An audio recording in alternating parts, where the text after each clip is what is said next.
ফ্রান্সের রাজধানী প্যারিসে শেষ হলো 3 দিনের আন্তর্জাতিক বস্ত্র মেলা টেক্স ওয়ার্ল্ড অ্যাপারেল সোর্সিং। মেলায় বাংলাদেশ সহ 30টিরও বেশি দেশের প্রায় 1,500 প্রতিষ্ঠান অংশ নেয়। বাংলাদেশে অংশগ্রহণে রপ্তানি খাতকে আরও শক্তিশালী করবে বলে আশা করছে তারা। মামুন মাহিনের তথ্যচিত্র, ডেস্ক রিপোর্ট। ইউরোপ বাংলাদেশের সবচেয়ে বড় রপ্তানি বাজার। এমন আবহে প্যারিসে বসে বিশ্বের অন্যতম বৃহৎ টেক্সটাইল প্রদর্শনী টেক্স ওয়ার্ল্ড অ্যাপারেল সোর্সিং। সেখানে বাংলাদেশ সহ 30টির বেশি দেশের প্রায় 1,500 প্রতিষ্ঠান অংশ নেয়।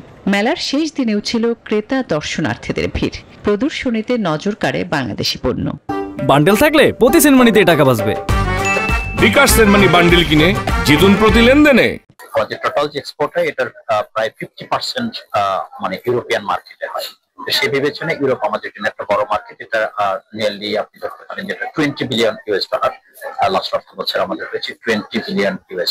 আমরা দেখি যে চাইনিজরা কি ধরনের প্রোডাক্ট নিয়ে আসতেছে, আমরা তারা কিভাবে বায়ারদের কাছে রিচ করে, আমাদের সেটারও শেখার ব্যাপার আছে।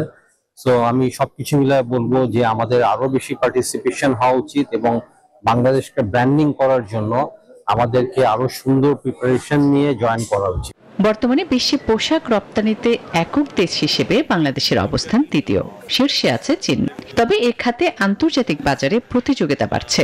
আগামীতে সরকার, দূতাবাস এবং ব্যবসায়ীদের সমন্বিত উদ্যোগ ছাড়া এই অবস্থান ধরে রাখা কঠিন হবে বলে মনে করা হচ্ছে। চলতি 2024-25 অর্থ বছরের প্রথম 6 মাসে বাংলাদেশ ইউরোপীয় ইউনিয়নে পোশাক রপ্তানি করেছে প্রায় $9.87 বিলিয়ন, যা আগের বছরের একই সময়ের তুলনায় বেড়েছে 19.77%। তবে প্রতিযোগিতামূলক এ বাজারে টিকে থাকতে হলে আরও কৌশলী হতে হবে বলে মত সংশ্লিষ্টদের।